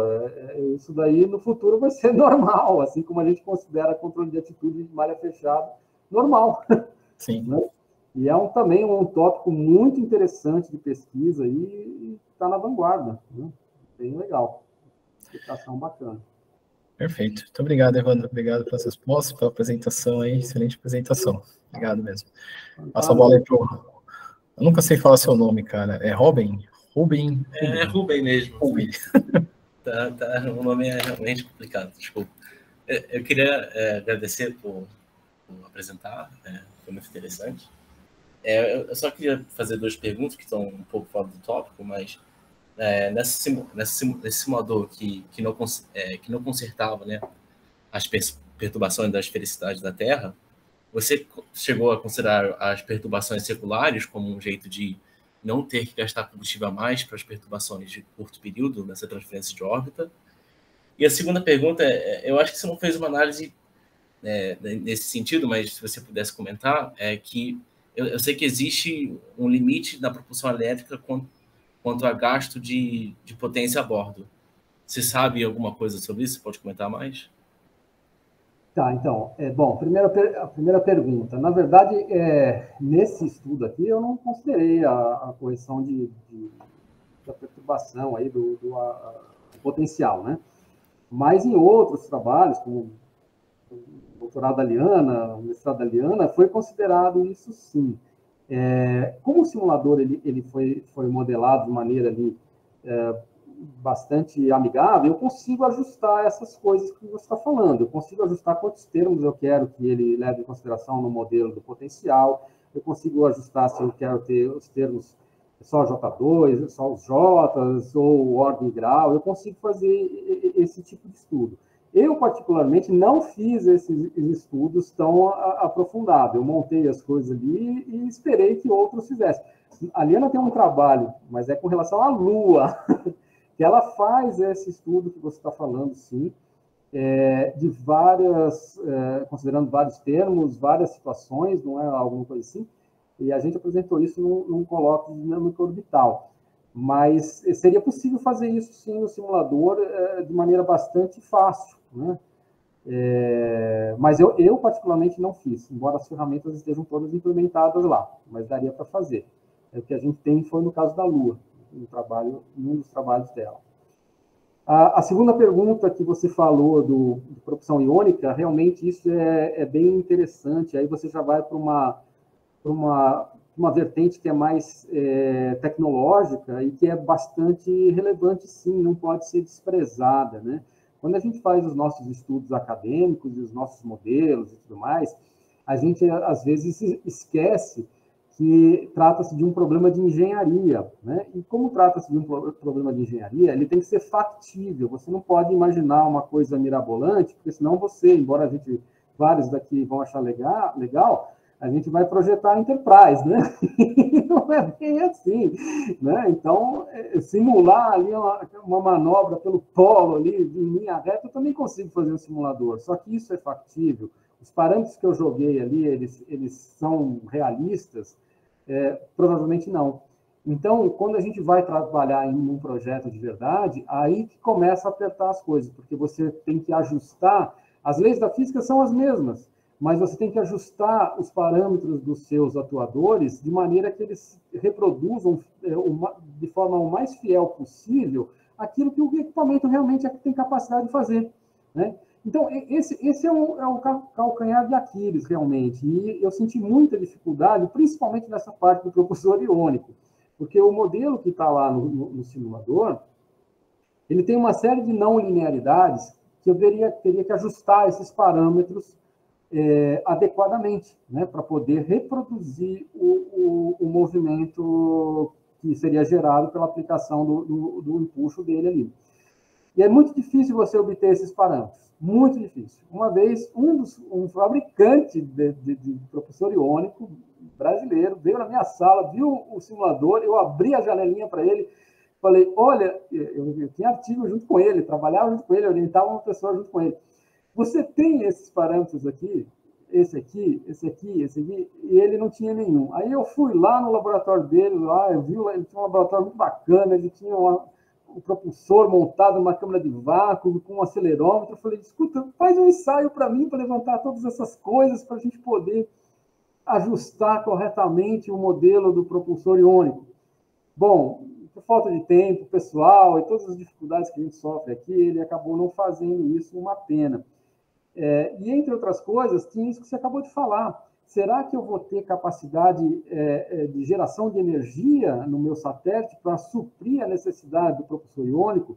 Não sei. Então, na hora que você vai fazer a análise de uma missão de verdade, você tem que levar em consideração todos esses aspectos. Quando a gente está num trabalho mais acadêmico, que é o que a gente está mais acostumado, muitas vezes a gente negligencia tudo isso.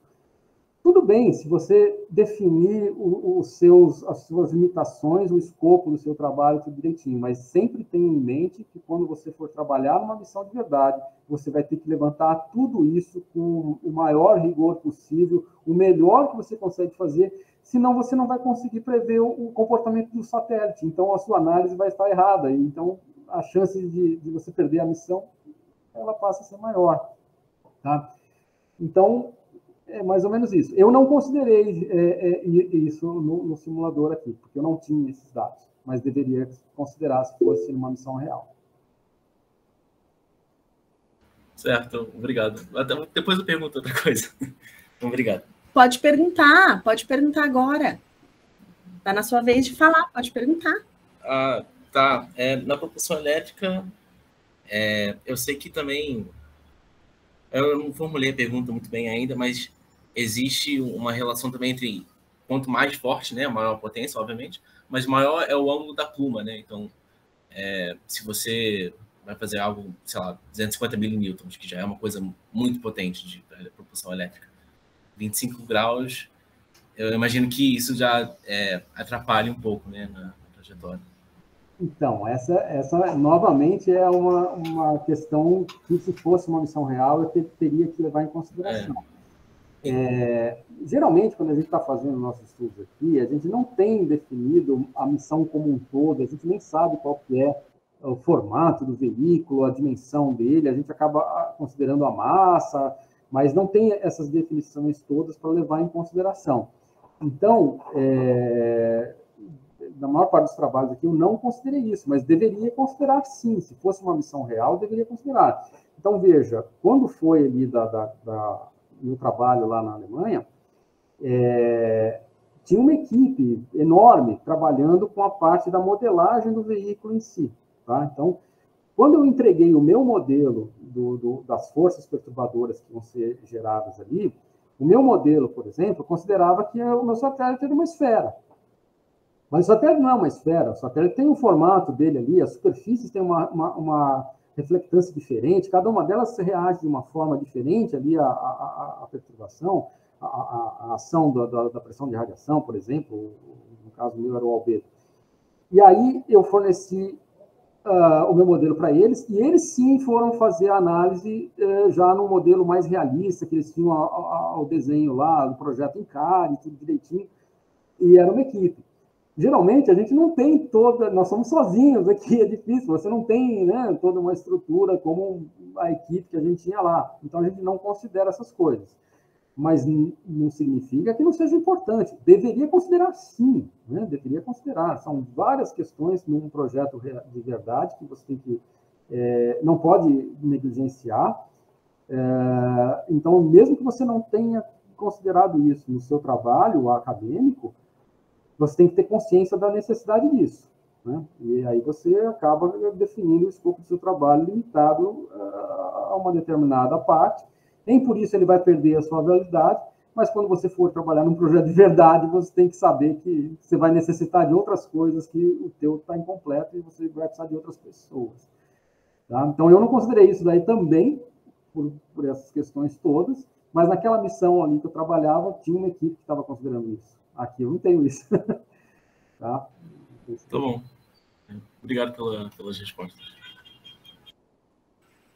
Obrigada, Ruby. É Paul?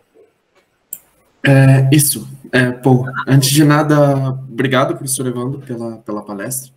Muito bom, muito didática. Só um pequeno adendo, Rubem, realmente, a dúvida que você está tendo, eu estou agora trabalhando no Centro Espacial junto com o Bruno e o Douglas aqui, a gente está em projeto de CubeSats aqui do ITA, trabalhando com propulsão, eu entrei como especialista de propulsão, e eu já tenho meu mestrado em propulsão, e essa foi uma dúvida que eu fiquei de cara quando eu vi o projeto em um todo, que é tipo, cara, como assim a gente não tem potência suficiente? Tá, e análise térmica, quem que vai fazer? Tem que fazer, ou é eu ou quem que é? A gente tem uma equipe de análise térmica? É realmente algo que, quando a gente está na área acadêmica, a gente acaba não tendo tempo, né, nem pessoal, nem recurso para fazer essa análise completa, né, mas são muito, muito necessários. Só mais um adendo também, Rubem, eu não lembro agora de cabeça, você perguntou sobre a potência de propulsores elétricos. Eu acho que os maiores que ainda estão em projeto, mas não têm processadores, unidades de processamentos elétricos para fazer todo o gerenciamento, acho que é de 1 kW, que era de alguns propulsores nucleares que utilizam propulsão elétrica da DLR. Normalmente, em CubeSat, vamos lá, 12U, 24U, ele não consegue passar de 100 watts. Normalmente, projetos que tendem a 100 watts é muito difícil já começar a dar certo. Mais que isso é bem difícil. Minha pergunta, professor Evandro, para não tomar mais tempo. O senhor perguntou sobre... O senhor comentou algo sobre dificuldade em caracterização dos propulsores, nesse propulsor iônico. O que seria exatamente? O que o senhor estava precisando nesse software de simulação para... Então, todo modelo de atuador, para mim, do ponto de vista da dinâmica, tá? E aí que entra uma diferenciação do meu ponto de vista e do ponto de vista do fabricante. Do ponto de vista da dinâmica do movimento, eu preciso saber quais são as não linearidades inerentes do atuador. A mesma coisa vale para sensor. Então, vamos supor que você queira que o seu propulsor aplique ali, sei lá, 1 Newton. No caso, não vai ser elétrico, mas 1 Newton, que seja. Se ele fosse ideal, ele ia aplicar 1 Newton, certo? Como ele não é ideal, ele vai aplicar mais ou menos alguma coisa. Esse mais ou menos alguma coisa é o modelo do atuador, do meu ponto de vista, da dinâmica do movimento. Agora, se o propulsor ele vai aquecer, se ele vai ter, a pressão é tanto, se ele vai puxar uma carga, uma corrente elétrica de tanto, isso são outras questões que, no meu modelo da dinâmica do movimento, ele não influi diretamente. Ele pode influir indiretamente se você correlacionar essas coisas com o mais ou menos que eu falei que sai ali. Aí sim tem um impacto na dinâmica. Então, a maior parte dos fabricantes, e era o caso aí, nesse caso foi isso, ele pega e faz o levantamento da corrente, da potência, da temperatura, da pressão, mas ele não faz o levantamento da variação da força propulsiva, né? Ele não me diz se tem um atraso, se tem uma zona morta, ele não me diz se tem uma rampa lá, qual que é a rampa, né, de aceleração, ele não me diz se tem um ruído, se tem um bias, né, um viés, ele não me fala nada disso, e é isso que impacta na dinâmica. Essas informações todas da pressão, da corrente, da temperatura, isso não, eu não tenho como fazer uma correlação dessas informações com o impacto na variação da força propulsiva. E se ele me fornecer isso, eu não consigo fazer a simulação adequadamente. Então, a maior parte dos fabricantes, não coloca essas informações nos prospectos, nos datasheets, não põe, não tem. Nem de sensor e nem de atuador. De atuador, muito menos. Então, é muito difícil. E é isso que interessa para mim do ponto de vista da dinâmica. Então, o que acontece? Eu tenho que assumir valores ali. E o Willer já passou por isso quando trabalhar comigo, a Liana já passou por isso, sabe que é muito difícil, a gente acaba chutando isso, porque não tem essa informação. E como disse, o fabricante veio na minha sala, achou muito bonito, mas ele não tinha esses dados. E nem nos artigos dele. Eu varri todos os artigos dele, do propulsor que ele tinha, ele nunca tinha ensaiado, e eu falava para ele, mas escuta, se você tem uma bancada lá, você tem como medir o empuxo, por que você não faz esse levantamento ali? Eu preciso dessa informação. Mas não faz, é muito difícil. Então, são esses dados que eu me refiro. Tá bom, muito obrigado, professor. Para complementar, né, a respeito dessa discussão, quando você compra um atuador, você consegue um datasheet um pouco mais completo, Evandro. Isso aí eu vi relatando no SEI. Porque aqueles que você pega na internet realmente não tem nada. Quando você compra, mas você tem que falar, depois que você assina tudo para pegar, né? Aí eles enviam, foi o que a gente recebeu do esporte. Então, eles enviam um datasheet com um pouco mais testes, né? Mais informações, mais parâmetros. Mas, mesmo assim, não vai ter essa informação que você quer. Mas, pelo menos com isso, daria para você montar um modelo matemático, fazer algumas simulações ali, para você estimar, né, o quanto de desvio ele te dá.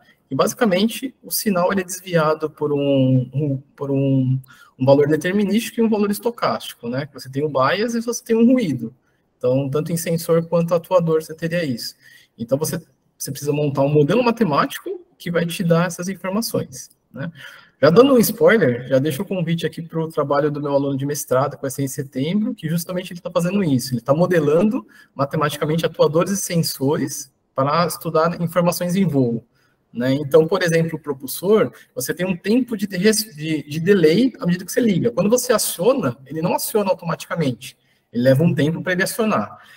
E esse acionamento não é um degrau perfeito, ele tem uma curva ali, até ele chegar no ponto, né, de saturação. Então, tem uma curva ali amortecida. Quando ele chega lá, também ele tem um ruído, ele fica variando ali em torno daquele valor que eu coloquei. Depois, quando eu desligo o propulsor, a mesma coisa, demora um tempo para ele desligar e ter essa curva de amortecimento, né? Então, o trabalho do Rodrigo Dantas, que é justamente fazer essa modelagem e analisar, né? A gente está fazendo simulações, vendo resultados, só que aplicado para a formação em voo que a gente está usando. Mas, essa o que é a dinâmica de um atuador e um sensor, por isso que o Evandro falou, que não é ideal, né? Muitos trabalhos consideram resposta ideal. O que você pede é o que você recebe, mas na prática não é isso.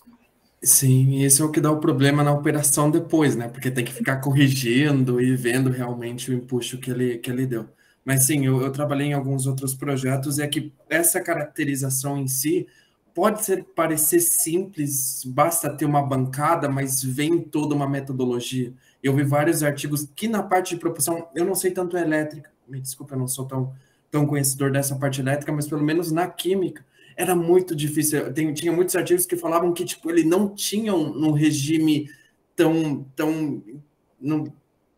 que fizesse sentido em termos físicos. Assim, era muito difícil você ter uma curva, por exemplo, qual que é a minha curva, qual que é o meu empuxo se eu tenho tanta pressão, ou se sobrou tanto no tanque. É muito difícil ter isso, é algo que vai ser um desafio também nos nossos projetos. Sim. Obrigado, professor. Às vezes eles fornecem se você comprar, assinar tudo, fornece um simulador e aí dá para fazer isso que o Willer comentou, né? Fazer um estudo. É bem legal isso, bem interessante, né? Mas, a rigor, o fabricante teria obrigação de fornecer isso, no meu entendimento. Ele não fornece. Sim, verdade. Mas, eu acho obrigado. Eu vou vir com o caderninho para assistir essa apresentação aí do seu aluno. Né? Sacanagem. Eu preciso desses dados. Isso é fundamental, poxa. Obrigada. Paul, você tem mais alguma pergunta ou comentário? Não? Obrigada. Não, seria somente isso. Obrigado. Obrigada. Evandro, tem uma pergunta no chat do José Luiz. Ele pergunta assim: o projeto de SpaceX espaçonave Super Heavy, Starship, que tipo de controle é usado? Parabéns. Bom, não sei te dizer, eu não sei detalhes da Só eles sabem, acho que isso daí nem é divulgado. A lei de controle, essas coisas são meio segredo de tecnologia, né? Não, sem dúvida. Raramente eles divulgam qual o controle, qual a lei de controle, qual a estratégia de controle. Não, mas não faço ideia. Realmente, eu não faço ideia. O que eu tenho, que é um trabalho muito, muito interessante, e do Furlani, que ele vai apresentar o doutorado dele daqui a alguns 1 ou 2 meses. O Furlani trabalhava no IAE, né? E aí, o que ele fez? Mas não é a Starship, é o Falcon 9, né? Ele pegou um vídeo da SpaceX que tinha detalhado o vídeo inteirinho, com o contador do lado ali, e dava para analisar tudo o que acontecia durante o voo inteirinho, desde o lançamento até o retorno do pouso em solo, né? E como ele trabalha no IAE, né, e o doutorado dele é justamente na parte de foguete, ele conseguiu pegar dados ali de tudo que acontecia, todos os estágios, tudo que acontecia ao longo do voo do Falcon 9 ali, e a gente reproduziu o voo inteirinho com o software que ele desenvolveu no doutorado dele. Então, a gente consegue, com o software dele, controlar desde o lançamento, mas o problema dele não consiste na injeção do satélite em órbita, né? É só o primeiro estágio, aí quando separa, ele tem que retornar esse veículo para a Terra, igual acontece lá com o foguete da SpaceX. E usando o que está no doutorado dele, as leis de controle que ele definiu ali, e que ele implementou e modelou, a gente conseguiu reproduzir ele, né? Basicamente, porque eu não sou especialista em foguete, ele que é o especialista, e o Ulisses também estava participando junto, né? Na verdade, o Ulisses era o primeiro orientador. Ele conseguiu reproduzir o voo do foguete e pousar de forma muito parecida com o que acontece ali numa simulação. Então, tem as leis de controle dele lá. É claro que é malha fechada, porque senão você não consegue controlar isso, né? Mas, particularmente da Starship, eu não faço ideia, mas tem que ser malha fechada, é claro. Senão, como é que ele vai controlar, né? Ele deve movimentar as tubeiras ali, coisas assim. Mas eu não tenho tantos detalhes assim, não. Mas fica o convite também para a defesa do Furlani, que vai ser um trabalho muito bacana. Legal. Vai ser online? Estão todos sendo online, né? Aí eu posso divulgar. Isso, daí manda o link que daí a gente compartilha com o pessoal. Tá. Isso, apoiado. Mais perguntas, comentários? Alguém mais quer falar? Quer falar mais alguma coisa, Willer? Não, Liana, só agradecer novamente ao Evandro pelo tempo aí de fazer a apresentação, excelente apresentação, muito bom relembrar aí bons tempos. Trabalhava com simulador, essas coisas. E agradecer aí todos aí, pessoal do grupo, e o pessoal também de fora, que está aqui, agradecer e falar que vocês são sempre muito bem-vindos aí ao nosso seminário aqui com a gente. Obrigado a você também, Liana, pela mediação. Então é isso, gente. Acho que podemos encerrar. Obrigada, Evandro, mais uma vez, pelo seu tempo, pelas suas palavras, por compartilhar o conhecimento. A gente espera te ver aqui mais vezes, seja para apresentar, seja para acompanhar nossas discussões. Na próxima sexta-feira, a gente tem... A gente não tem. Outra palestra. Semaninha. Não, é semaninha, no dia 6 de outubro, né? É um projeto de pesquisa de trabalho de graduação do Christian. Então, aí acho que é fechada, né? Sim. Mas como o Willer falou, a gente tem uma lista de e-mails, a gente vai entrando em contato com vocês e espera ver todos nas próximas semanas. Obrigada, gente. Bom final de semana para todo mundo. Eu que agradeço. Foi um prazer e pode contar comigo aí quando vocês precisarem, quiserem. Para mim é sempre um prazer. Legal, muito legal. Obrigado. Obrigada, gente. Beijo. Pessoal, bom final de semana. Até mais. Obrigado, professor. Até mais. Tchau, tchau.